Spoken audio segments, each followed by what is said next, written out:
Welcome, Warren. All Thank right. you. Thank you so much for coming to the Faces of Grand Prairie podcast. Well, thanks for having me, Jen. I'm so glad. Well, tell everybody who you are and why you're here.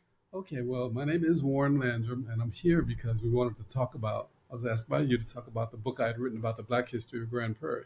And so that's what we're going to do. We can elaborate on that and get a little bit, I want to give you guys a little bit of background about me as we go along. So, because the more you realize where a person came from, the more you can sort of see his viewpoint and get into it and understand him a little bit better. So we'll get into that as the interview progresses. Sure. Well, to give everybody a little bit of like why you're here and where I found you.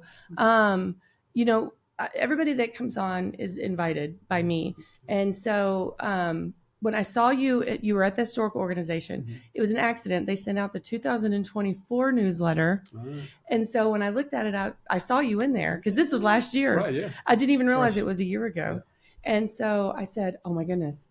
And when I saw that you were promoting the book, right. Which we'll talk about, I was like, I've got to have you on because I had already done not as much research as you had done, but I'd gone down some of those, the history of Grand Prairie in terms of all the people that you spoke with and the history of Dalworth, the Black history of Grand Prairie.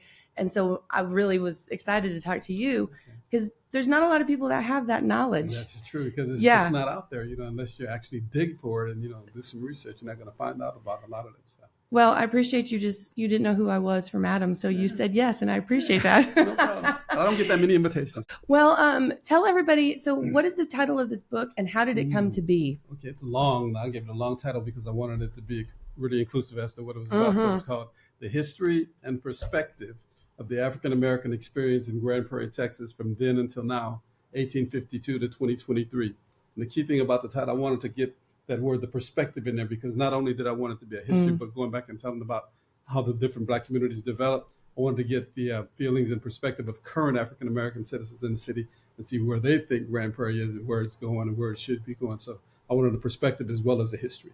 So that's sort of why the title is so long like that. Yeah. I don't know that if a lot of people that even live in Grand Prairie know that history goes back that far. No, they don't. Did you know that when you started? I didn't because, there was total surprise. I knew about I'd heard about Dalworth because, I'd run for city council before. So, of course, I had to know about Dalworth. But as far as the Line, those two other major Black communities that were, part of the formation, the Line and Bear Creek, which is on the Grand Prairie Irving border. I didn't know anything about them. I had not done any research on that. So I enjoyed that part. So how did this book come to be? Okay. Well, I know, do you know Amy Sprinkles? Yes. Okay. So Amy and I, we worked in the library together. She was director of the library and I was the chairman of the library board. Oh, okay. And so we knew each other. And so she knew some of the things I had done as far as writing and whatnot. So she came up to me one day and said, well, Warren, we've got a couple books out there about the history of Grand Prairie, but not too many. They don't touch on the Black history or they don't really give nod to the property to the Black history. So she said, would you consider writing something like that for us and doing the research? And I said, sure, it's a great opportunity. And when was that? That must have been, let me see, the fall of 23. Okay. Maybe around September, October 23. Is that maybe or right around Thanksgiving probably because we actually started the book December of 2023. Oh, I see. Okay. Yeah, then we went on into, actually was it 20? Oh, no, it's 24. Yeah, 23 then started. No, it must have been 22. I'm sorry because it was done in March of 24 last year. So how long did it take you? Like a year? I think about 14 months. Okay. Yeah, about 14 months with the research and the interviews of all of the various people and then, of course, putting it together and everything together. About 14 months. That's awesome. So for those of you that have never seen this, there are copies. This is not a book that you can check out from the library because I actually called the library to see if they had a copy. The historical organization has one, the city has one, and the travel center has copies. Visitors Bureau. Right? Yeah, the Visitors Bureau. North of the racetrack there. And so you can go to the library and see this book, but you cannot leave with it. Yeah, well, actually, you can purchase it. You can purchase it, both yes. Library, Barden Branch and the main library. Yes, yes. So that's right. It's available for purchase. But I was able to read it, and so tell people how did you structure this book, and tell about kind of the interviews and the style that you were using. Okay, it was a lot. Like what I did when I spoke with Amy, she gave me a couple names to get started with, people that I might want to talk to in an interview that might be able to give me further leads.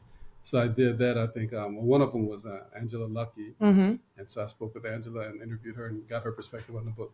And then I think another one was Denise Gambro we were talking about, who goes by Cookie.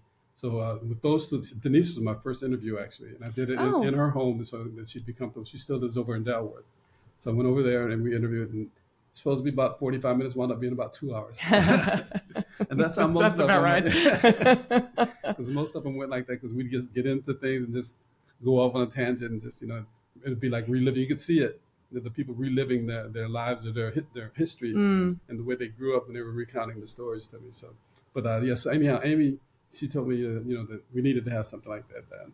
It was just, I felt honored to be the chosen vehicle to do it. And again, the reason for that was because they knew some of what I had done before, as far as, because when I ran for city council here in Grand Prairie back in 2013, I wrote this book after the campaign, Texas Politics of Grand Prairie Style. And it told about basically what it took to run a campaign and some of the ins and outs. And it gave a little bit of, what I call the good old boy system, which is still alive and well here in Texas. Mm-hmm. And so Yes, I spoke to that. And as a matter of fact, it's funny because in the ensuing, since the book was written, most of the candidates or the black candidates that have run for office, they've either come to me, somebody referred them to me, or else they wanted to see a copy of the book to sort of get some tips as to, how to get started. So I need to read that. Yeah. Because there's a lot of, it's quite interesting, even with stuff going on to this day, like just Grand Prairie politics in and of itself. Yeah. So you ran for city council. How long have you lived in Grand Prairie? Okay, we got here in 2006. Okay. So, and I got pretty much immediately involved because what drew me to the city was that even though it was a big city with a rough almost 200,000 population back then, it still had that small town feel and a sense of neighborhood and community. And so I said, oh, this is cool. And so I lived down south in Miralagos on the other side of Joe Pool Lake. So we've got what we call villages, about 14 villages. And the one I was in, my wife and I were in, we were like the third persons to go in there. And we saw it all develop and grow. And as people moved in to try to make sure that I, fostered that community feel, I would get their name and add them to my database. I get their name and contact information. So by the time, within a couple of years, I had pretty much 85% of the names and email addresses and phone numbers. And it was sort of a, two-edged sword because things that go wrong, they'd always call me instead of calling the car. I said, I'm not the police. Call 911, 2 or 3 in the morning. I can't fix it. But so they sort of called me in the mayor of Miralagos is sort of a title they gave me down there. But anyhow, so that's when I started. And when I was on the Civil Action Committee, which we had down in our Homeowners Association, we started having meetings on a quarterly basis with our then city councilman, Ron Jensen. And so Ron would come over to my house on a quarterly basis, and we'd have a give and take. He'd tell us what was going on in the city, and we'd give him the benefit of what we thought was lacking. And so we had that dialogue, and that's how I really met Ron back in, that was about 2008. So ever since then, I started getting involved with the city, and Ron, I think, actually gave me the first appointment to the Keep Grand Prairie Beautiful Commission. That was the first board I was on. And so I've been working with the city in various capacities since basically about 2008. So they knew when they needed a book written, again, they knew that they knew me and they knew the skills of, the history that I had as far as my writing. So that's why I guess they chose me to go ahead and put it forward. So you really didn't know anything about the history when you started? No, not really. No. When all I knew about the history was because before we moved over to Grand Prairie, we lived in Phoenix, Arizona for about 12 years. We moved, when my wife and I got married, we were living over in Pleasant Grove, and then actually Rowlett. And then we moved from Rowlett to Phoenix because of a job transfer. And when we were living in Rowlett, what I had heard about Grand Prairie was that's the place you want to get through as fast as possible on your way to Fort Worth. Don't let your car break down there, because we had heard, we had heard the Klan was strong in Grand Prairie. That's the type of thing I'd heard. That's the only thing I knew about Grand Prairie was don't get stopped there, because it's not that conducive to it. Well, I grew up in this town. I was born in 1980, and when I was a kid, it's the armpit of the Metroplex. That was the oh, really? Yes, and that's why people that come back in town that have not been here for a long time don't even recognize it. I'm sure. Yeah. I mean, it was never like I felt like that reputation got a little carried away because having grown up here, I didn't feel that way, right. But it was very tiny, and it didn't grow. Right. There was a lot of houses, but we didn't have a lot of development. So south of 20, there was nothing. There was nothing. Cooper, and then there was nothing else. It was a super center back then. Right. Yeah, that's one of the things I love to ask people whenever, especially people that have grown up here, is where was the southernmost part of Grand Prairie whenever you were in high school? And if you get back to the 60s, it was like like Marshall or Jefferson. Like it wasn't even. So it's like it just keeps going, and eventually we'll just be to Austin, evidently. So. The way it's going on. But I remember when we got the Chili's that was our first restaurant, over on 20. Okay. And we thought, and then they put up movies 12. It wasn't even movie 16 at the time, and we thought we were just. Oh man, we were just like, oh, we're finally cosmopolitan now. Right. And that was in the 90s whenever and I was a hostess over there when I was 16. Oh wow. Okay. And so to see it grow, it's crazy. It's crazy. But along with that growth, you know, you do miss out on a lot of history, and you have people like Ruthie Jackson, people like Sally Moore, people that have been here for a long time that pass away. Right. It's like that history starts to go away. But even having grown up, there was so much about this history that I had no idea about. Yeah. And starting from the fact that it started so much longer ago than I even anticipated. 1852, way back before the Civil War. Yeah. So how did you research for this book? Like I said, I got turned on to some people, but as far as the research, I just started getting information about different websites to go to, electronic, and then there was some archival information I found out about, so I had to go and dig into through all that stuff, and I can't tell you whether off the top of my head right now. There were about 2 or 3 major sites that helped me get a lot of the information. They had photographs and microfiche copies of the old newspaper articles and things like that. So I would just like search for the people there or the incidents that I was looking for, and if I got lucky, I'd find it and get it down, because a lot of it came from trying to corroborate some of the stories that I'd been told by the people I interviewed, Vern Alexander, and people like that. And of course, one thing that was really helpful was Miss Ruthie Jackson had started that series, and it happened in Grand Prairie, and I was able to get a lot of the information from those interviews, going through those interviews and getting that information, transposed, because obviously a lot of those people are no longer with us. Right. So, and that was the generation actually that would have known most about what it was like to grow up in Dalworth back in the 60s and the 50s and whatnot. So that really helped a lot, is that series that she had out there about it happening in Grand Prairie. Yeah, it's she always said history is what we do see. History is what we live, see, and do. And I always tell people, I'm like, what we're doing right now is history. It is. All of our my recordings are going to be transposed into the digitized archive for the historical organization. Because these interviews are so important, and what Ruthie did was very important. Yeah, that was pivotal. Like I said, that filled in a lot of gaps for me, when I was going through the process. And she really did focus a lot on Dalworth. Like she had a lot of interviews with people in that community, which is pretty phenomenal considering a lot of those interviews are from the 70s and the 80s and the 90s. Right. I was on it whenever I was, that was a big deal. Like whenever we did stuff for school, like if you got to be on her, we got to go to the studio, which was, cable access, but it was cool. Yeah. So like, I actually had a conversation with Angela Lucky back in 2020, which is where I learned about Mose.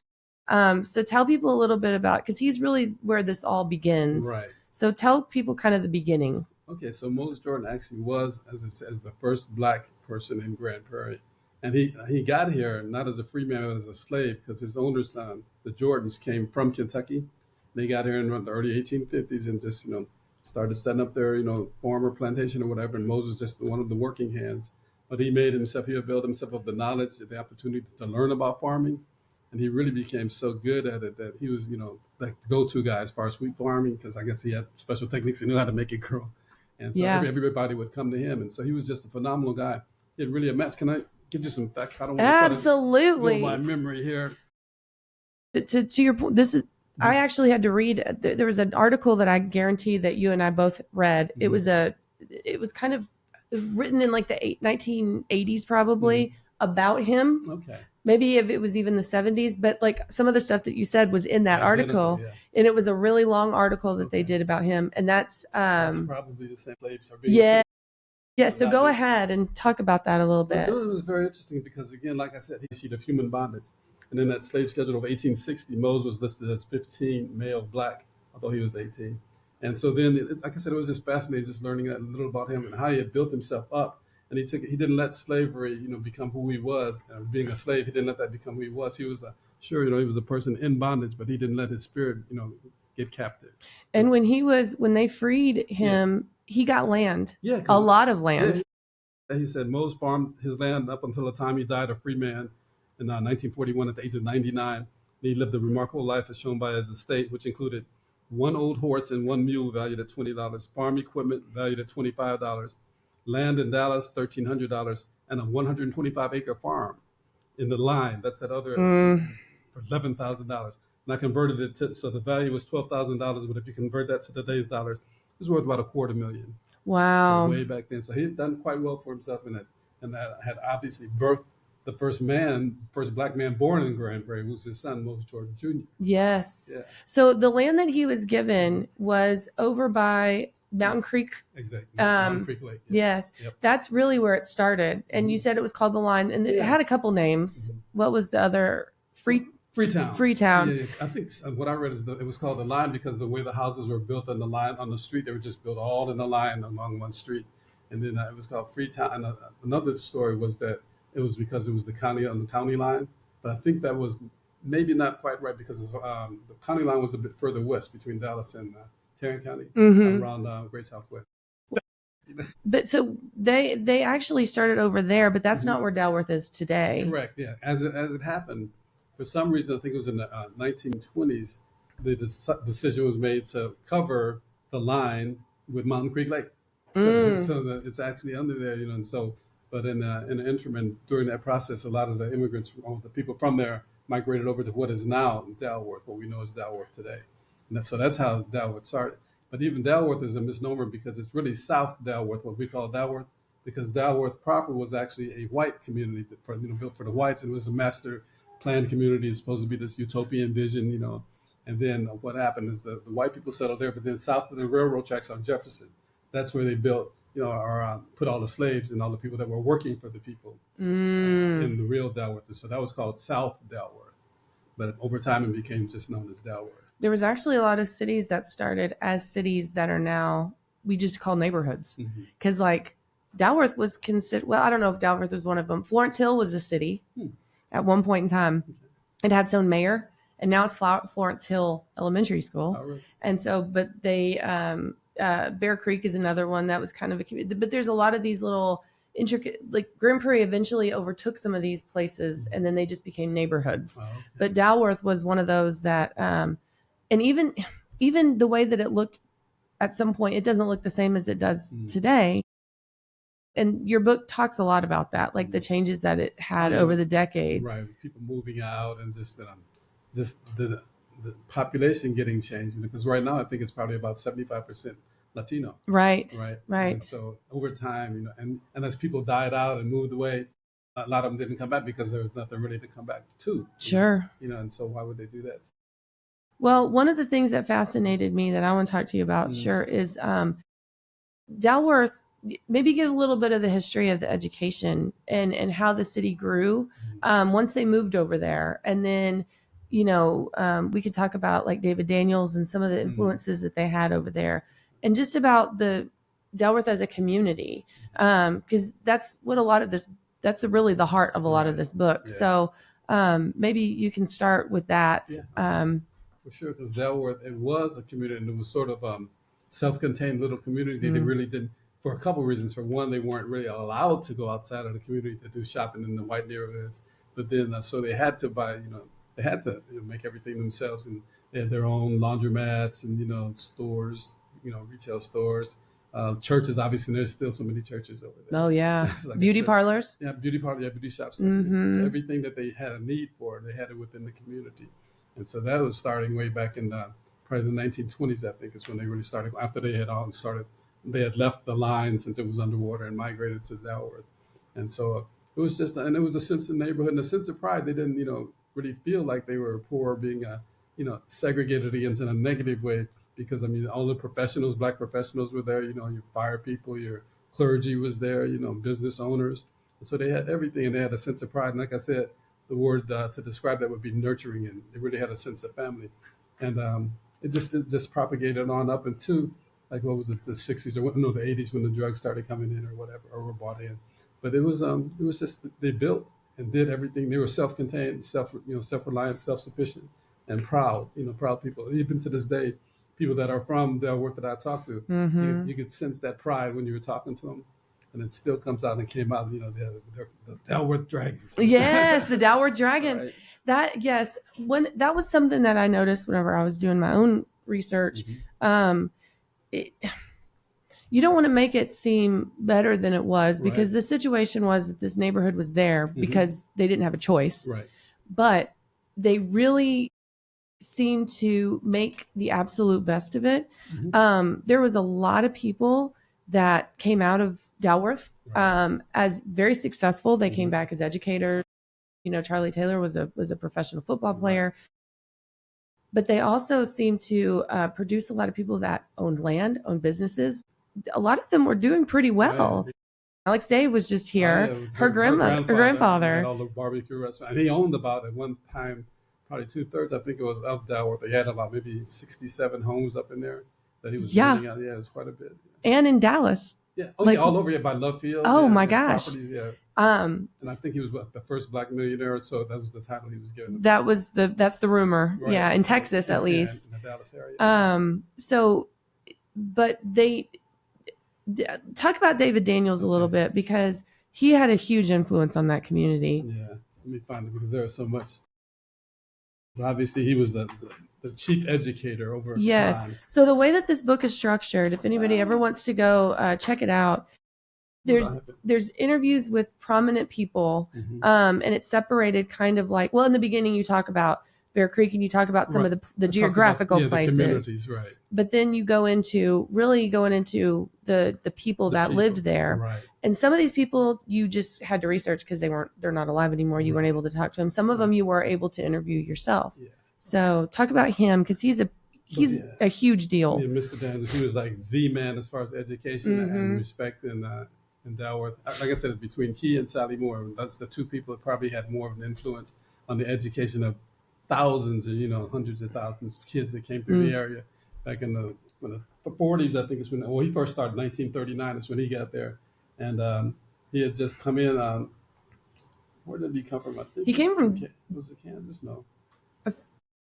Yeah, because he chose to move to Grand Prairie. Right. He didn't grow up here. Right. Yeah, because he just moved here and then became a teacher, and he eventually became a principal, and just moved on up and through the education system. But I think what I gathered from what I read and people I talked to is he had so much respect. People would just allow him to come in, and that times were different back then. It's like I said, it takes a village to raise a child.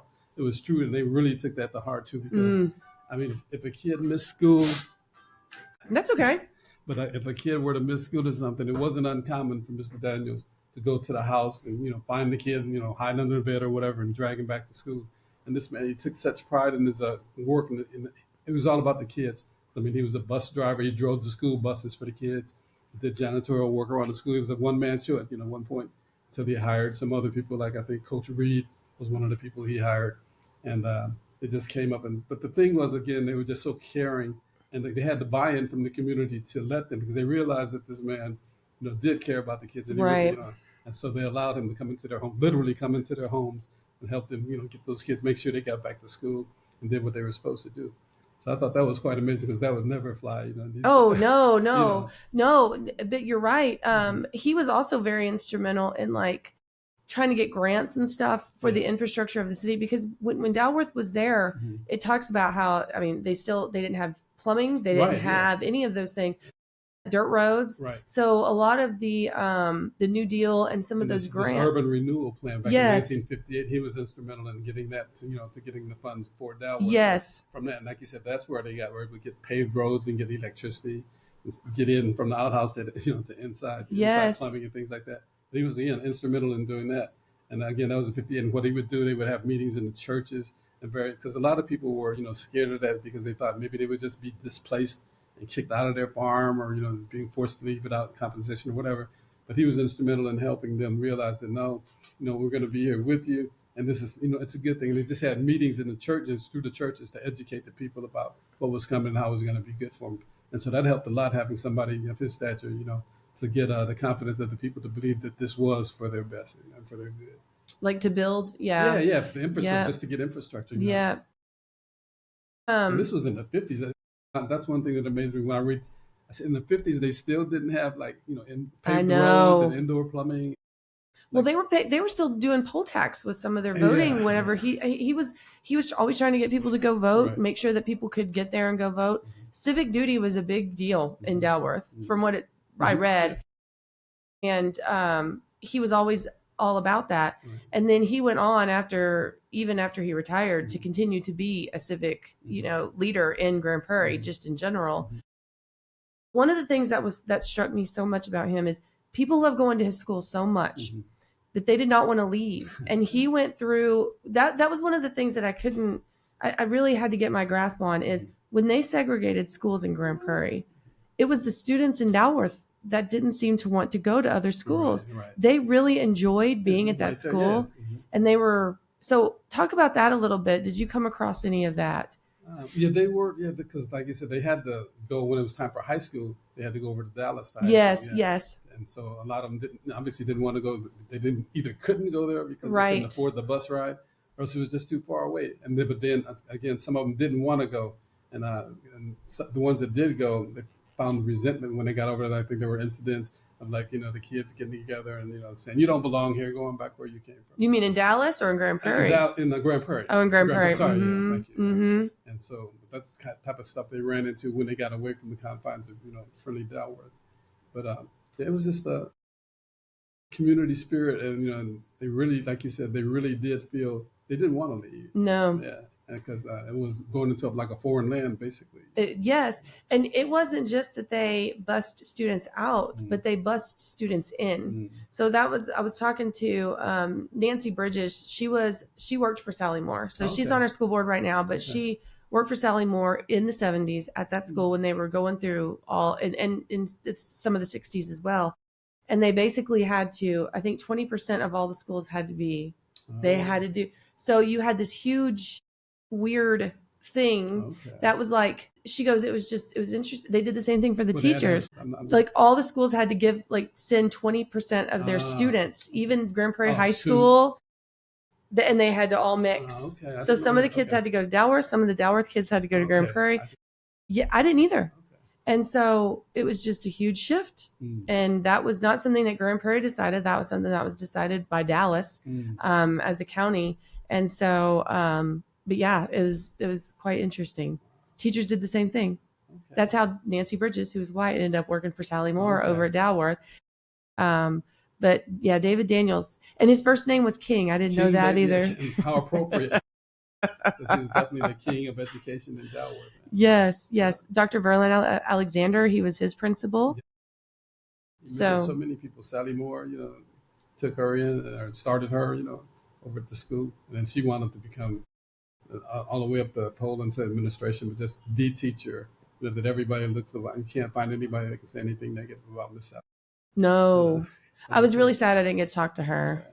By the time that I'd really gotten around to it, she just wasn't. Yeah, and even during the course of the book, I wasn't able to speak with her firsthand as well. I had to rely on one of Miss Ruthie's interviews that happened in Grand Prairie. That's where I got a lot of my information. Then some newspaper articles, and then personal recollections from other people like Angela Lucky sort of filled me in on some of the things about her too. That was really helpful. Well, who else was in your book? Who else struck you the most? Well, I'm going to say there was these three sisters. Yes. The Jefferson sisters. And it was a trip. I interviewed them at the eldest sister's home over. She was still in Dalworth. And it was just a trip because the way they were playing off each other. And one of them would go with the recollection they had, and the other one said, "Oh, yeah, I remember this." And they were it was like ripping, like watching a concert. And they were just having so much fun, but you could see the joy and recollecting, in their eyes as they were telling the stories and stuff. And that gave me a good feel for, what it was like. Because I think Betty, the oldest sister, she was in the last graduating class for high school, before it went back to being, before they forced them over to South Grand Prairie. Right. Or Grand Prairie at that time, yeah. But it was great. Like I said, those three sisters. And I interviewed, like I said, Denise. There's so many people. And this Coach Reed, I didn't get a chance to interview him. He was gone as well. But again, Miss Ruthie's thing filled in. And actually, Charlie Taylor got some more newspaper information from him. But another little aside with him, they're actually trying to renovate the Charlie Taylor Center over in Dalworth to give him some more recognition and just to make it better. And I was actually chosen to write the words. There's going to be verbiage along the display panel. So I actually wrote all that stuff.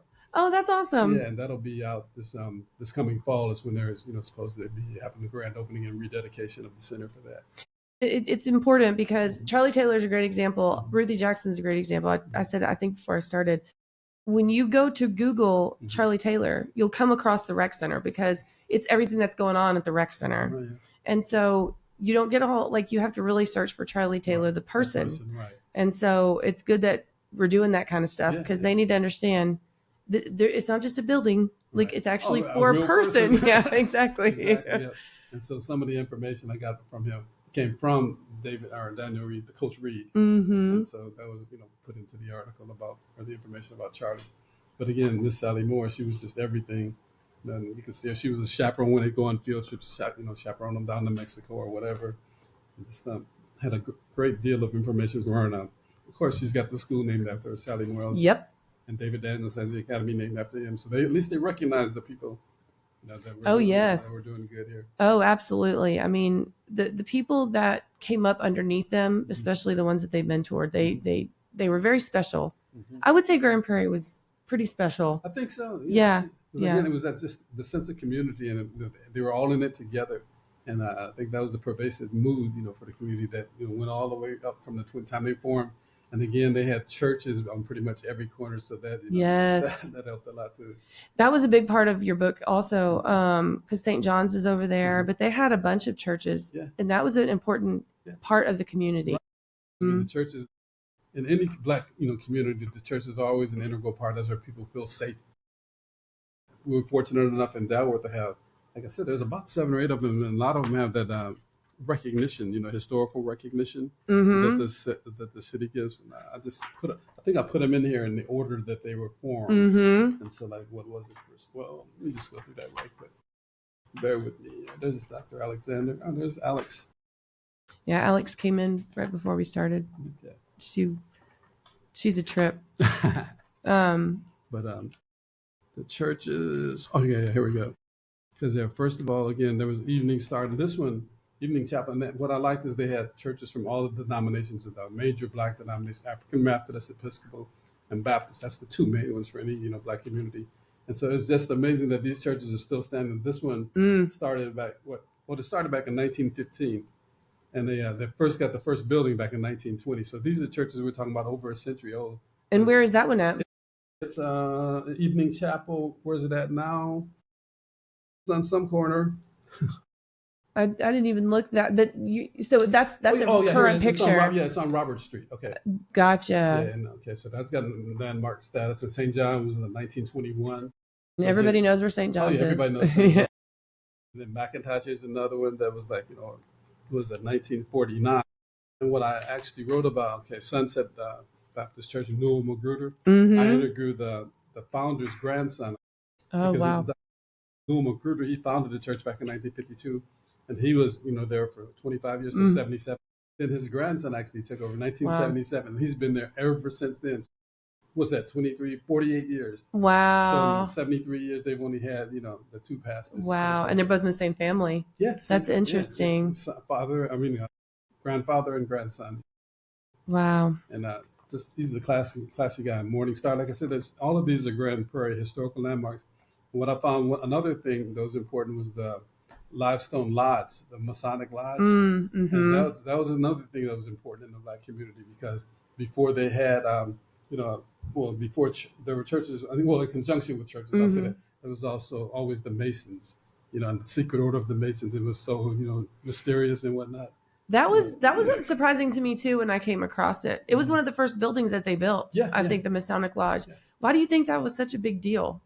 Because it just gave them a place to have something they could call their own, and that they had secrets that where they could build each other up, and it was just another way of getting together in a brotherhood and that brotherhood bond. So that's really what the lodges gave that the churches didn't.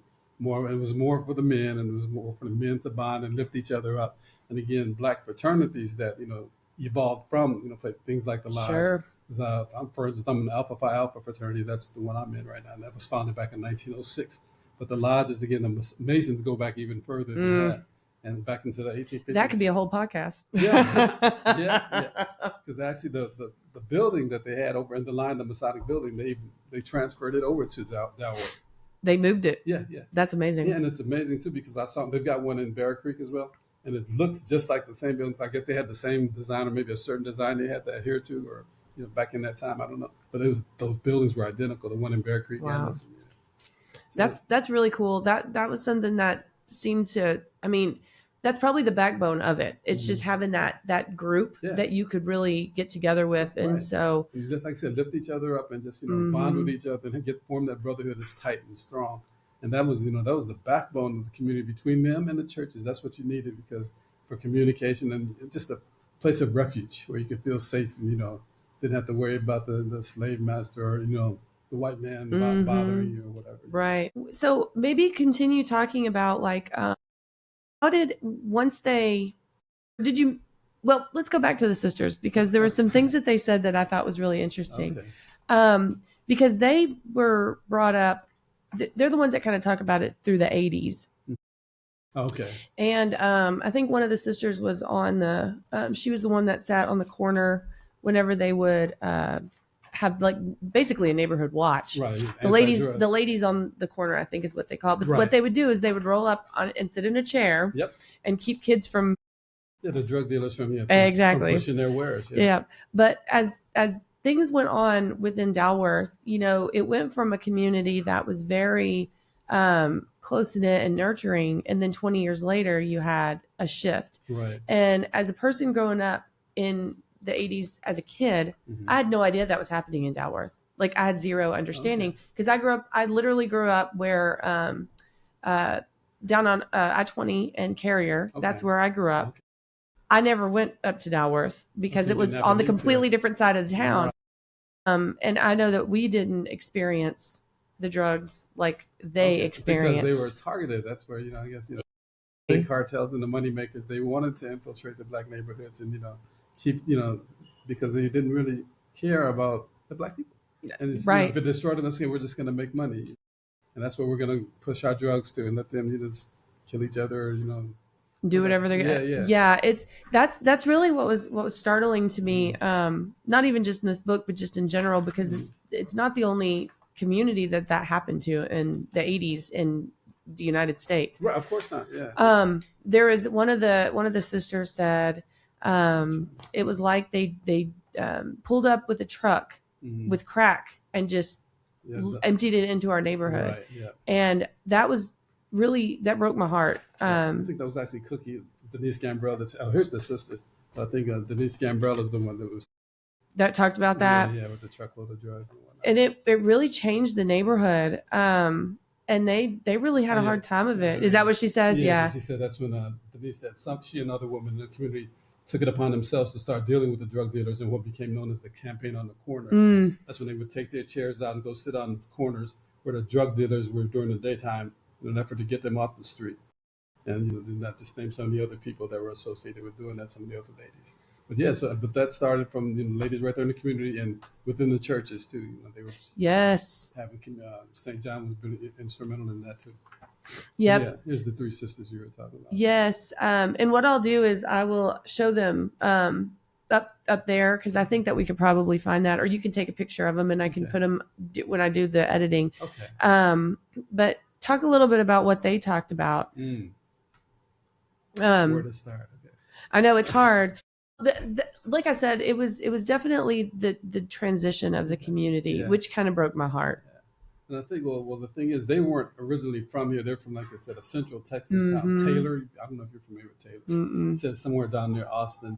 And they were doing good. Their dad owned a barbershop back there, so he was, a businessman. And again, that just shows you the type of people that were either coming to the community or that were already in it. Again, these were business people that had services that people needed or, products that people needed because, again, they weren't allowed to go out. That's a good point. So it just here's another one of the comments. Betty answered to a question. The question was, don't you think it felt like a family in Dalworth? And Betty said, yeah, everyone was a family here. We were kind of outsiders, but everybody was mostly related. And I found that curious too, because a lot of the families of today still are related because Angela, I believe, is probably related to probably 90% of them. Yes, she is. She is. There's nobody in there that's not her cousin or uncle or somebody. Right. Yeah. But it was, again, these girls, they came and they talked a lot about what it was like going to integrating the schools. I think oh, okay, that's the story I told you about Mm-hmm. when they went over to the South, to Grand Prairie High School. And they pulled up, said a lot of my classmates didn't qualify as seniors, so we lost them.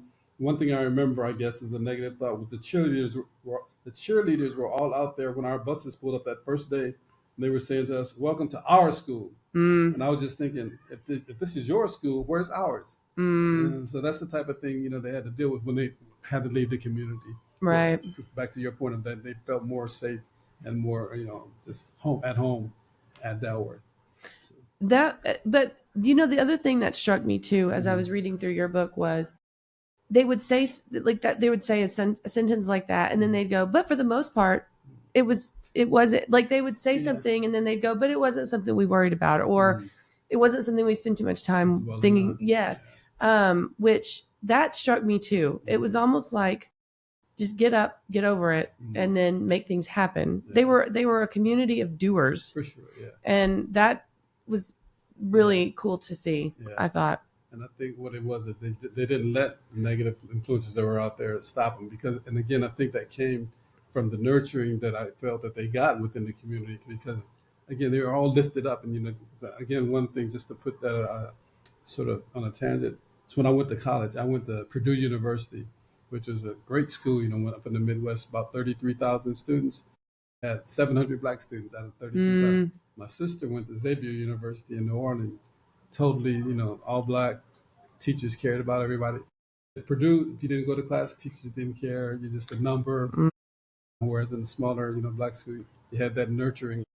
So I think that she had a better education than I did. Even though my school is more nationally recognized. But I don't know, that's just sort of it hit me as I was sitting there thinking about that. That's the same type of thing. But you can't let that over, your circumstances, hold you down. And I think they didn't because they just overcame. And again, they got back to the nurturing. That's the key point I was trying to make. When you get old, like me, and you get a grade, sometimes you forget your train of thought. But I got it back. Well, they did. They just kept going. They didn't let the barrier of Grand Prairie stop them either. Once they got that community and they became very active in Grand Prairie politics. They became active as civic leaders. So you can talk about that a little bit, like the transition of politics. Yeah, the politics. I don't think everybody got so much involved, but again, you must have had to get somewhat involved to elect a black, councilman. And so that happened. Mr. Jim Kellums, that was back in the 90s. I think that was in the early 90s or late 80s. But even Angela Lucky's dad was an activist. Yeah, activist for sure. And I think there was a story that she said about how he was always making sure that the people in Grand Prairie knew that they existed and that they were represented. And that's probably where she gets a lot of her activism gene. Oh, yeah, for sure. For sure is from her dad. Yep. But yeah. Because he got got Juneteenth going, the Juneteenth celebration going in Grand Prairie. And so we have to give him credit for that. But Mr. Jim Kellum, again, first black city councilman, 1979. I was way off.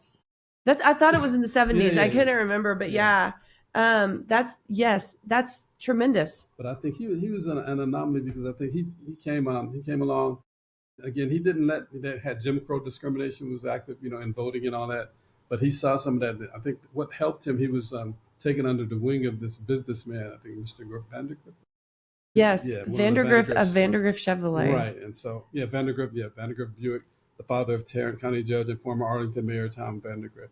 So he was fortunate enough to have this guy sort of sponsor him or mentor him or take him up through the ropes, and so that helped in his efforts to become more politically active. And so because he had that backing, and he was sort of in a position where he was sort of seeing what was going on because in his position, I think he drove the car for him for a while too, and so he would be out there just sort of seeing what happens when you have power, what it was all about, or sort of what it took. So he had sort of an insider's view as to what it took to get into the politics and be successful. That was an interesting. I didn't expect that. Yeah.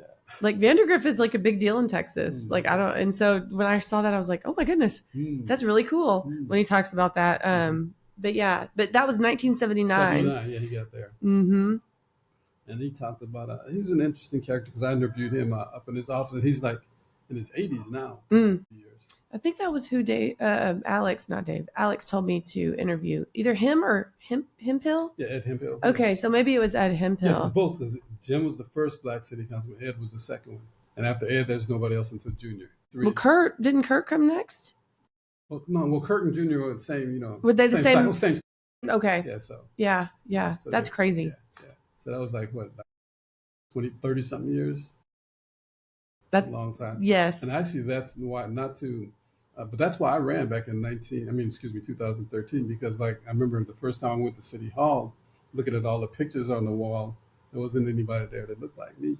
And, I didn't think that was right. So what happened? So I went back and I put together a campaign, and we made it to the runoff. Didn't win, made it to the runoff, but that's when I first encountered some of the good old boy system and sort of get an idea as to what Grand Prairie politics was all about.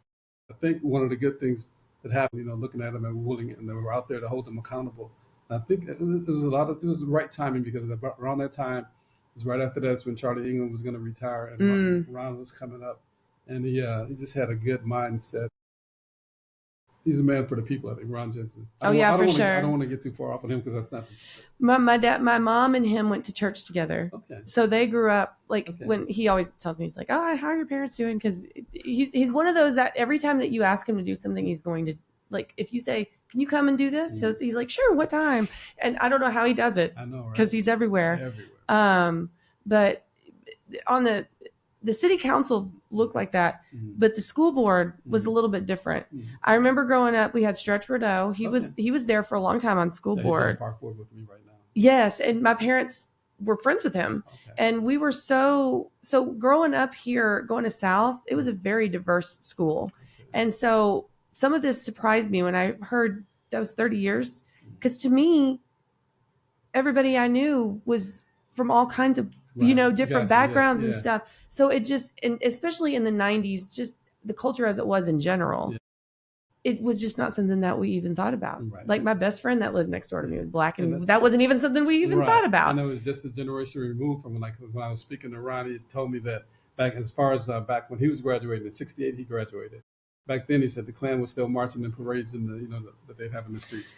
So so just in the short time between then and when your comeuppance, it had changed for the good, thank God. Absolutely. And again, that is what sort of attracted me to Grand Prairie in the first place, because the mixture of people, and I saw, I sensed that people really, because you don't sense a lot of that stuff that I found out about, and the racism and the segregation that evolved. Obviously, it's there still in our country as a whole, but I felt in this little community I call it a little community, but 200,000 is a lot of people. Yeah, the longest city in the Texas, the longest mile-wise, Right. Because, I grew up in the city. We had about 24,000 people. It was a retreat this past weekend over at Lloyd Park, because they had the cabin. And they've got this big resort, what they call it, the resort. It has about 20 rooms in it, 20 guests. Very nice, but it's, not too many people know about it. Not too many people know that. No, they do not. No. Our little secret. It is. Yeah, I know. When I saw that, I was like, surely people will start using that space, but they don't really. Yeah. Did you ever know Rick Harold? Did you get to meet him? Yeah, lovely man. He was a very interesting. That is the kind of innovative attitude that Grand Prairie has kind of always had. Well, especially when him and Tom Hart got here. I was going to say Tom. Just the way that the city has grown, and Ron. And so you put those three people together that just see things differently, and Ruthie, bless her heart, when part of that good old boy system was that they wanted to keep the town small.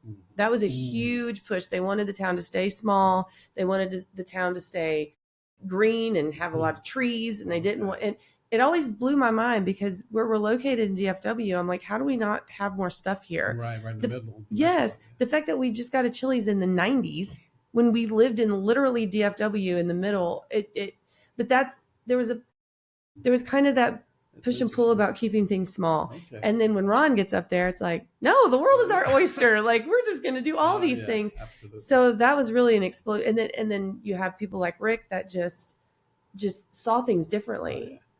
This is when people come and see this place, like this rec center, I'm like, this is the city rec center. And they're like, what? I'm like, yeah. Right. So were you able to ever serve on commissions before you moved here? Or is that new? I never had. I never gotten involved.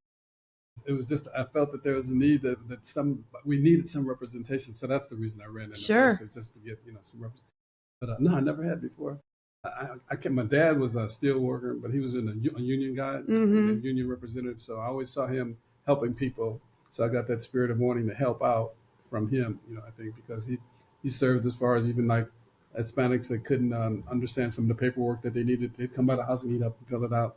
He'd go off to Pennsylvania, to Pittsburgh for the National Labor Union meetings and whatnot, just trying to save the pensions for the people. So that's where I sort of got my spirit of wanting to help other people if they can't, especially if they don't not in a position to help themselves. So, but that's enough about. That's all I'm going to say about that. Yeah. Do you find that so how many commissions have you served on now? Okay, I think this is my fourth. Keep Grand Prairie beautiful for a couple of terms. Then I was on library board, and wound up being the chairman of the library board. And then I was on planning and zoning for a couple of terms there. Now park board, so it's my fourth one. Park board's the most fun. Oh yeah. My dad, his name is on that plaque. He was, well, when they were building this building, it took longer than they anticipated. So I think that there were several people that they wanted to keep on just for a temporary basis, but he served with Rick for a long time. So we used to go to, do the VIP at the Christmas lights and all that stuff. Yeah. I'm like, this is the coolest place. Yeah, this is the cool one. Yeah. Actually had like the retreat this weekend. That was good. That was our first annual retreat. Oh. I was surprised because we had just gone on a tour of the lake parks back in October. So I said, this would be cool, man, if we could come back out here and do like a little retreat, a bonding exercise. We could get to know each other. And surprisingly enough, the director said, yeah, that's a good idea. Let's do it. Oh, wow. So they made it happen. And we had a blast this past weekend. Yeah. I just interviewed Kelly and Emily, who are they're with the Parks and Rec. Emily gave a present. Oh yeah, both of them, they presented at this weekend. So their episode just came out this last week where they talked about all the things that they're doing. Okay. I mean, there's a lot of stuff going on. Yeah. It's a lot. Yeah, they presented to us. Yeah.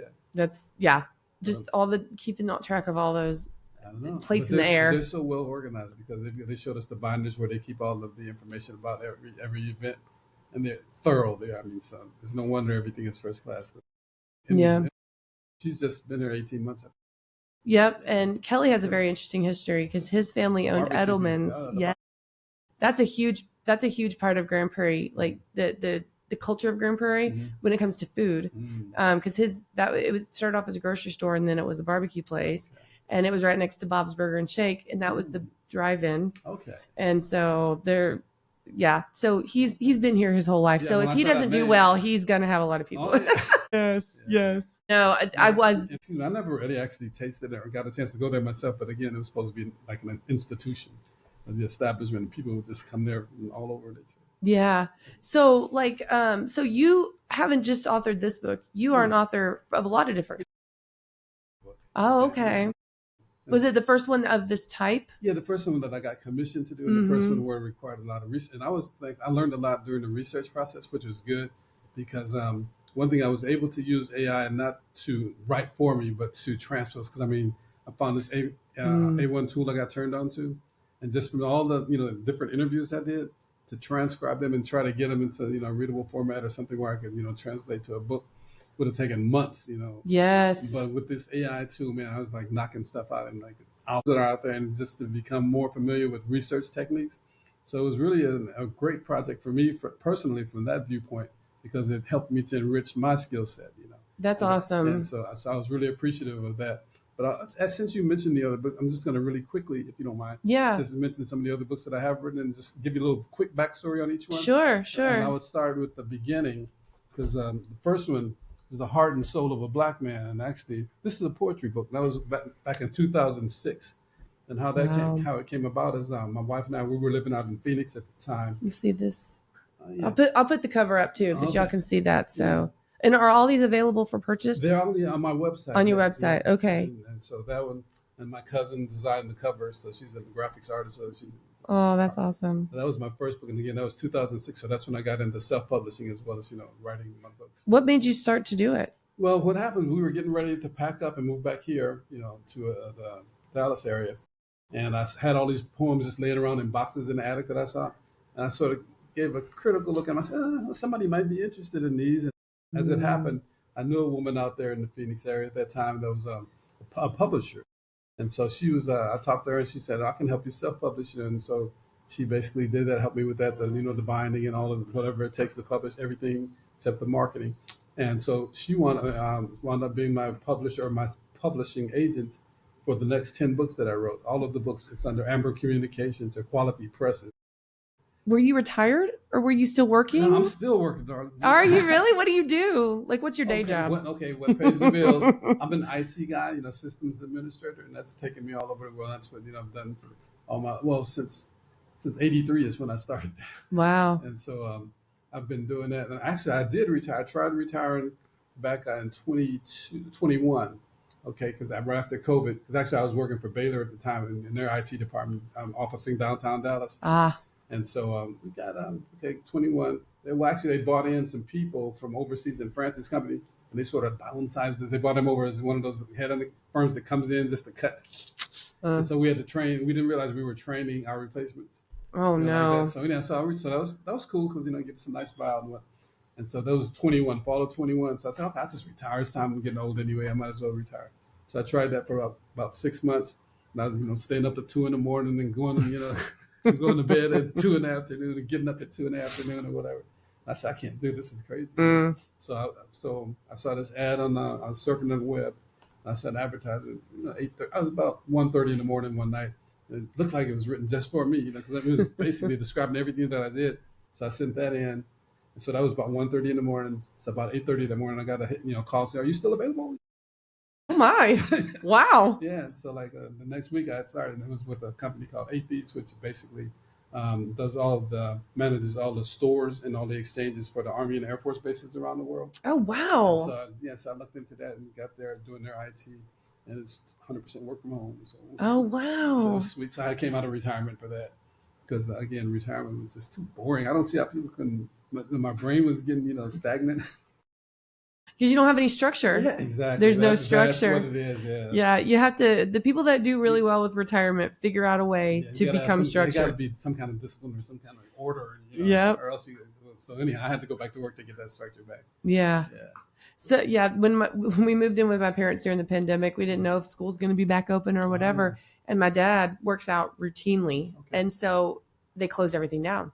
And so my daughter, she was in 3rd grade at the time. Okay. And so when we moved in, he was so excited because he got to take her to school, Okay. and it gave his structure back to his life because he had to get up and Yeah. there was a so yeah, it's important. That's what got my wife through it too during COVID, because she was an RN, and basically she when COVID first came in 2020, I said, you got to get out of there because they weren't giving them the proper PPE. Right. So I said, she didn't want to class, but it's not safe for you to be in there. So she quit, but she was going crazy too. But then when they closed the schools down or shut them down, when we had to homeschool, our daughter lives about a 2-minute drive from us over in Maryland. Oh And we've wow. got a 10-year-old granddaughter. Well, she's 10 now, but at that time she was like going into 1st grade, I think. Right. And so we set up a little school office for her right there in the bar area. Oh, that's And so awesome. my wife got her through 1st grade and 2nd grade. It's there was so many bad things that came out of that, but there's a lot of good that came out of it too. Is that who you wrote these books for? Yeah, the children's books. Yeah, actually, this one is my granddaughter's name is Mia. So this Oh. is Mia Goes to Jamaica, and actually that one is a coloring book, not a coloring book, but an ABC book. Oh, 'Cause right. every letter in there refers to something that can be found down in Jamaica or something about Jamaica. And why Jamaica? Because that's where we're from. My wife's from Jamaica. Oh, And very so cool. Mia has Jamaican roots, and she's been back. She's been back there about 4 or 5 times already. Oh, She's wow. just 10. So you published this in 2018. Okay, that's about right. Yeah. So she was little. Yeah, so she was 4 because she was born in 2014. Oh, that's so cool. Yeah. Did she understand what it was that it was about her? Yeah, because I saw. Let me see. There's one picture in there, I think is with a mango. Oh, this is actually her copy. Okay, book 1 to my number 1 girl. Oh, that's amazing. Yep. But this one, I think it shows her eating a mango or something. Who illustrated all your books for you? There's this website called Fiverr.com. Yeah. Yeah, okay. And then people put their wares out there and just show what they can do. So that's where I, got these 3 different. I think one is from Pakistan, one is from the Philippines, and one might be from somewhere else. Oh, wow. But yeah, I don't know. But she's in there. But let's see. This one and the Tamara. She's from Pakistan. This one was. But Nayab, and then the other one is from Philippines. But this one is my latest book besides the history book here. It's Always Be Your Best You. And how that came about is actually opening up a little, go toward the top. I started for Mia's birthday a couple of years ago. I had written this piece of paper, Mia, be your best, and I knew I was going to put it on her desk. But I started thinking about it. I said, oh, maybe some of these other kids can benefit from a message like Oh, this. So I wow. got it together, and it's pretty cool because as we go through it, it shows Mia doing lots of stuff that she actually does, practicing the Is that what she piano. calls you, Papa? Yeah, yeah. And I like this illustrator because like I've been working on trying to get rid of this thing for like years, but she got rid of it for me. So I love this illustrator. Oh, did that go off? Yeah, she just took off that. Isn't that fun how that works? That's great, man. And then Mia's done that. She took ballerina lessons for a while. So Oh, it just that's shows so so cool. it's all about excellence. What it takes to be your best you, whatever you're doing. So that's what that book talks about. Her art. Got some pictures, some of the paintings she actually drew. Got in the appendix. That is so neat. Yeah, sure. So, which ones do you like working on the best? Which types of books? Like your children's books or the travel books? Well, most of the books, other than this one, it all has to come from being inspired. So Mm-hmm. I'm inspired by my baby son. Anything about her, I'm gonna keep lifting her up. But I mean, this was my first actual novel, a novelette. It's a Corona love affair. It was written there. You can see that's the little Corona. Oh my goodness, a Yeah. Corona love it. And So this check is it out. a novel. It's a novel, yeah. And check it out. It's set in Jamaica, and on the front page are the three places where all the action takes place on the beach, either on the beach or in Jamaica, or in Chicago, or on a cruise ship. That's where all the action. Because I'm from Chicago, you write about what you do. Right. So there's the Sears Tower right there, and so all the action takes place in those three locations. But it's pretty cool. It's got a love story, like I said. It's got a couple twists in there. So it's my first stab at a novel, so novelette. Pretty well. Did you find it hard to write? Because actually on this one, I started it about maybe 2005, maybe 20 years ago. Oh, Yeah, wow. and I had this writer's block because I couldn't get past the character development. Right, So I right. got stuck. So during COVID, my wife just said, "Well, why don't you just try taking it in another direction?" So I started doing that because basically the premise is that there's this cop in East Chicago, Indiana, where I'm from. Okay, he wins Officer of the Year, and as his award is an all expense paid trip down to Jamaica. So while he's down there, he gets hooked up and involved with his ex partner's wife, or his partner's ex. Well, his partner's deceased. Oh, okay, Yeah, okay. yeah. Gotcha. Yeah, but anyhow, so he hooks up with the wife, and then they have some dalliances, and some stuff goes on, and some stuff happens down in Jamaica, and then COVID hits, and So did they get stuck down there? well, I'm not gonna say. Oh yeah, so we got to read it to find out. Check it out, Corona Love Affair. So that was your first novel, Yeah, but yeah. that was not your first book. No, the first book was the poetry book, and then the first actual book, and okay, poetry book, then this one, Texas Politics, and then actually this one about Let's Go Home to Indiana Harbor. It's sort of like a memoir about where I grew up. Oh, very And cool. what's cool about this place is, like I said, it was about 33% black, 33%, Mexican, Latino, and then the 33% white. Most of the white people there were from like Eastern Europe. Like so we had a lot of Serbians and Croatians. Oh, Romanians. interesting. Like my friends are like John Jarasovic, Milan Mamsilovic, Slavko Sukovic, Mia Davidovic. But yeah, a lot of itches and skis. But it's cool because again, all of us grew up in the shadows of the steel mill. All of us had somebody working in the steel mill. So I really didn't experience any real prejudice that's out there in the world until I went away to college down at Purdue. Isn't that interesting? Yes, it's true. Because like I said, we were all in the same boat economically and socially. We were playing together, having fun, just growing. We didn't know about any of that crap. That's exactly. Well, you had something that grounded you outside of all of those things. Yeah. It was just a community that was that's the interesting part about that. Steel mills and basketball. That's our community. If you ask anybody about it. See, ours was pop culture. Like when I was a teenager, we're gonna do like a symposium. You should be a part of this. Okay. I really want to do. Well, a friend of mine that I interviewed, they're band members, but they graduated from high school at the same time as me. Okay. They had a friend that made a book about. It was like the musings of grunge rock and how it affects Grand Prairie back in the 90s. Oh, okay. And I said, that's an interesting idea, is to talk about the 90s. Hmm. But the music and the pop culture at the time we experienced all of that together. So it was like, that's kind of where we come. So when we Right. get together, we talk about that. That's our Right. I nostalgia. got you. And you came from something that's the steel mill. Like that's y'all's. Oh, yeah. Yeah. It's so interesting. Yeah. So do you find it different, like in the north and south side of the country? Like what were something difference? Like, Okay, the We are difference. amazing down here and super nice and wonderful. We know, but Right. The racism is more overt down here, and where it's more sneaky up north. really. Yeah, yeah. So it's, out here down south, people will just tell you straight up and let we don't like you, boy, whatever. You don't Mm, belong here. Whereas up north, it's more sneaky and just you just sort of get stabbed in the back, maybe stuff like. uh, So I prefer the south. I prefer knowing what I'm dealing oh, that's with. interesting. So, Was it more of like what kind of town was this besides what kind of stuff did y'all do on a regular oh, basis? basketball, Really? riding our bikes, just I remember riding and digging yourself out of snow to get to the car. Oh, that's a whole thing I can't deal with. Like I think snow seems like a good idea at Mm, Christmas until you have to live in that's it. that's why I'm down here. 'Cause I'm gonna tell you that story too. 'Cause, like summer, okay, my cousin threw a Super Bowl party. He was living in Richardson. I'm still living in East Chicago, Indiana. So he's living in Richardson. Come down there. It's end of January. So I get down here, 65 degrees, right? And when I had left Chicago area, it was 35 below. Without Oh the my god. without the chill factor, just 35 below. So like that's a 100-degree swing, right? So I didn't know it could be like that. Anyway. So I went home and packed. 2 weeks later, I was back down here. I'm serious. Well, and then you Yeah. get out, and then you have a week like this Yeah. where it's like humid and Nah, horrible. but I love it because I can deal with. I can cool off easier than I can warm up. That's absolutely Once true. my toes get cold, that's it.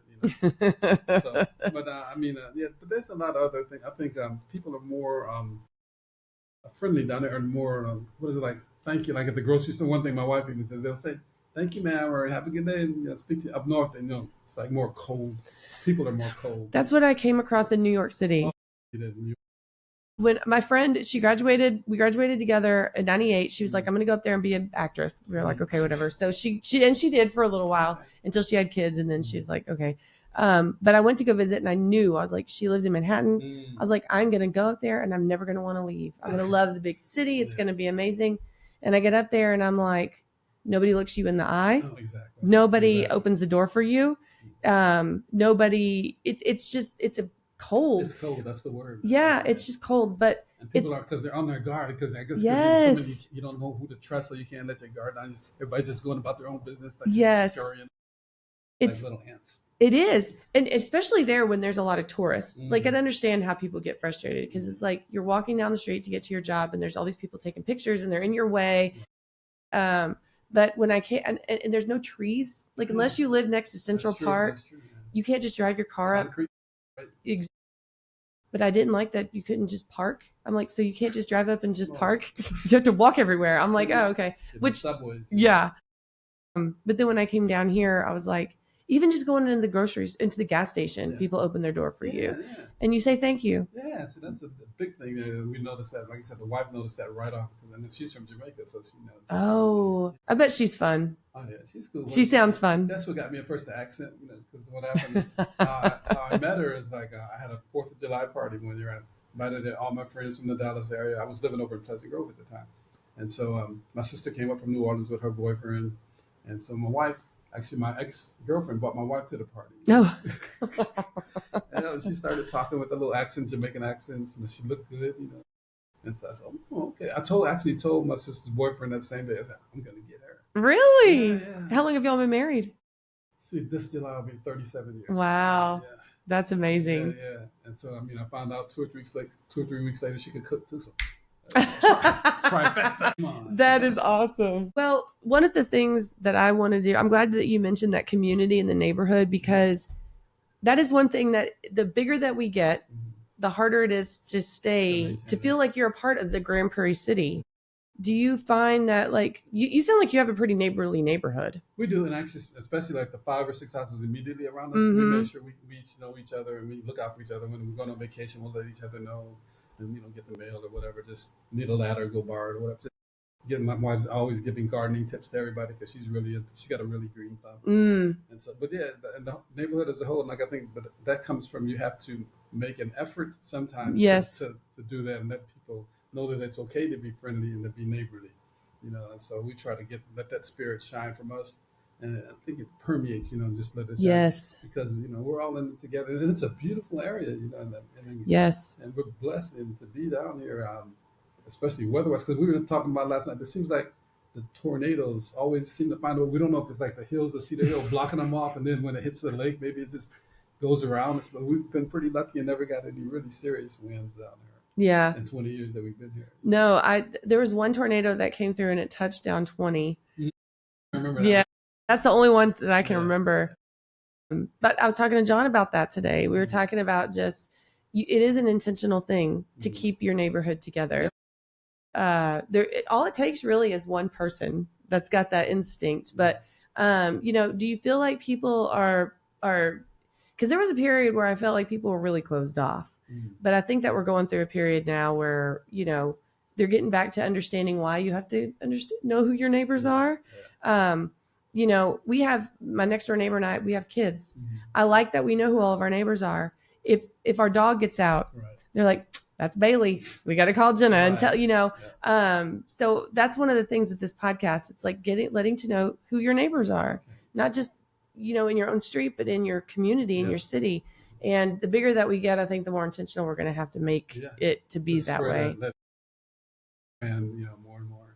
Yeah. But you're right. You got to make an effort to do that. You do. Just let people see that it's okay. It's okay to be nice. It's okay to be friendly. Yes. It's okay. And they don't want to get in your business. Right. I mean, probably some of them do, but it's not like that. And I'm always struck. I have an estate sale company also. And so when I usually go into these houses, the neighbors are always concerned because that person that I'm doing an estate sale for has lived there forever. So they're like, is Miss Winnie okay? Where's she at? Is she gone? And I have always, that's grounded me with neighbors because I'm like, I know people think that you're not neighborly anymore, but people really are. And, so it's important to keep that, but that's one of the things with this podcast that I really am trying to do, especially as we move forward, is like, make sure that all these communities know each other too. Right. What are we doing what are things that you're doing in your community that we could be doing in ours? Do y'all have, do y'all do National Night Out? I'll have the police on to talk about that. Okay. A lot of neighborhoods don't even know that happens. They don't. So again, like you said, we were sort of intentional because we had that connection with the mayor and the city council from way back. We maintained that lifeline. He's very open-minded and very good about just saying, yeah, that sounds good. Let's do that. Right. So when is your term up for your park board? Are you going to do it again? Or are you going to try a different commission? I know I want to go back over to Paris, take my granddaughter over to Paris. Oh, yeah. Talk about some of the places you've been, because you have, these are places you've been overseas. Yeah, 9 days in Paris and Italy and Singapore. And I'll start with this 9 days in Italy. This is the first travel book that I wrote. And the way it came about is we were over in Rome and just got, landed on the plane. And within 20 minutes or so of being there, so much wild stuff had happened. I said, nobody will ever believe this. And I said, right. So I started keeping a journal at night. We drove around, we had a car, we had a big SUV, a Volvo SUV. And imagine trying to navigate some narrow mountain roads and something like that. So that's why it's called the highs and lows of driving through Italia, because some of the lows involve our near-death experiences when we almost ran off the mountainside. I love how your books tend to have a very specific perspective. Yeah. Because it's not just going to Italy; it's the highs and lows of driving through Italy. That's very specific. Right. But it's I'm sure it's very. Check it out, because turn it over on the back. See, that's where we stayed up in Tuscany. Mm-hmm. This is a picture from our photograph from the room of our room, and so this is a photograph from from our room, just looking out over the hillside into the sunset. Wow, that's in Tuscany. It's amazing. My wife had always wanted to go to Tuscany because she liked that movie with Diane Keaton. Yeah, under the sun. Yes.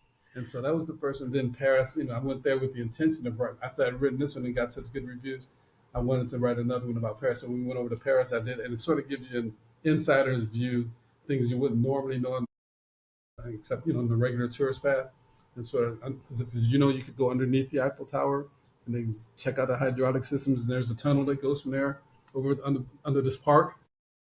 That's what they used to use for communication during World War II. So you find out little. Oh my gosh! Really? Stuff like that. That's very cool. Yeah, and gives you tips on how to get around standing in line, but just different things. And Singapore, this is now I think my favorite city. Besides, even though we talked about New York and it's cold, it's got that energy. It's got a certain energy. Yeah. No, Paris is my number one favorite city. Really? Yes. I mean, just the energy, and it's so full of life and just always on, and it's so vibrant and whatnot. And I'll tell you a story. When we were over there, the wife, because I went there like the first time was in '77 when I was in Germany, stationed in the Air Force, or stationed in Germany, and we just went over there. And the guys at the stroke of midnight that particular time, everybody just busted out into the street, no matter where you like if you're in restaurants or whatever. They say, everybody's partying and stuff. So I got separated from all my buddies, right? Oh, wow. So all that happens. So I know how to get on the train. The subway is very good over there. So I had a matchbook cover with the name of the hotel in my pocket, so I knew where to get that. Oh my God. So I just got on them, started partying all over Paris. I was hanging out, partying with these North Moroccans with the hats on and stuff. And got back to the hotel about 11 o'clock that Sunday morning, I guess it was. Found out the bus had gone back to Germany without me. Oh, no. Yeah. So, I mean, I had like about 40 francs in my pocket. That's about $10. So I had to find no place to stay that night, and went back that Monday morning. The next day I went to the U.S. Embassy, and they gave me a, train ticket back to Germany. But Paris, again, the last time we went, my wife and I went, like I said, I was 77, then in 97 I went there, then 2017. So every 20 years, that's my destiny. Wow. So but the last time we went, the wife went with me, and we were over there for her birthday, during her birthday celebration. And we just wound up meeting. We were sitting out there, at the cafes, just watching people as you do in Paris. We just happened to see a couple over there, and they waved to us. They seemed friendly, and they said, "It's Carol's birthday." As we talked, so they bought her a bottle of champagne. And Wow. we wound up talking with them from about 7:30, and even till about 2:30 in the morning. Oh my gosh. After a few bottles of champagne. Yeah, right. And during the summertime, the sun doesn't even go down to about 10:30 at night. Really? Yeah, so that tripped me out. I mean, I did not know that. I didn't know that either. So that's why we were just talking. I said, "Something's wrong. It's 10:30." My watch stopped. Wow. Yeah. Oh my. So Paris, but now Paris has so much energy. But then Singapore is my next favorite city now because it's so clean. Oh yeah, I've heard that about Singapore. So clean because you can't spit gum on the ground. You can't spit it out and you can't spit. And it's so green as well because it's just a little bit north of the equator, right? So it's just green. And if you're a shopaholic, this is the place for you because the whole little island of you went to Dubai. Yeah. With a pit, it says a family affair with a pit stop in Dubai. Yeah, we did. We had a 9-hour layover, so I made sure that we had arranged for a guy to meet us at the airport. Wow. He took us. We got 9 hours worth of Dubai. So. Was that crazy? He lives there. Really? Wow. My dad had so where your service? Where did you? How long were you in the military? I was, down in San Antonio for basic at Lackland, and then I was over in Germany for a couple of years at Bitburg, and that's where I sort of developed my love of traveling because Europe is so small. You can get over to all the countries. That was past the draft, though. Did you go in voluntarily? Yeah, around Thanksgiving that particular year. So that the last weekend, November, so December 13th, I was down here in San Antonio, and basically, because when I make decisions, I act on them pretty quickly. Wow. And so, that was the best thing I ever did. So, really? Yeah. Well, thank you for your service. Yeah, no problem. But like I said, it gave me that discipline because I was a wild child. Really? Why did you pick the Air Force? Because it was the most academically, because the Army was a lot more physical stuff. They didn't care so much about them. And the Air Force had the best food. People would say they had the best. I think it was the academics and the different things that they offered, as far as post Air Force, potential jobs, and so that's why I chose the Air Force. But it was great. They called us the rear echelon weenies because they said if there's a war, we'd always be the last to go. Okay, yeah, I'll be a rear echelon weenie. Meanwhile, you're over there partying in Paris. Paris in the 70s, no less. Oh yes. Oh my goodness. Wow. Yeah. There's something you said earlier that I want to ask you about. Okay. You talked about AI, and I think that if you have ever written anything or you, like for me, when I record this podcast, AI is what it gives the chapters. Like it says, it'll take what we talk about and go, this is where I think y'all subject change. It's crazy. It's crazy. But being able to timestamp my episodes and then it'll give me ideas for headlines. Right, all those things. I don't think people understand when they see AI, it's like, it's not how they see it, like all these robots and stuff. I'm talking about AI, like using it for writing. As a tool, yeah. So you talk about a little bit more about that because I think it's very cool. Okay, yeah, you're right because it can be intimidating a little bit, but tool I use it was called Decipher, and so that's the main reason I used it again was just to transcribe from the interviews to get it transcribed into text because that would have taken me a long time. But as you said, and you can read faster than you can listen. Like for me, like I can go through and if I'm trying to look for like a word, you can search. Yeah.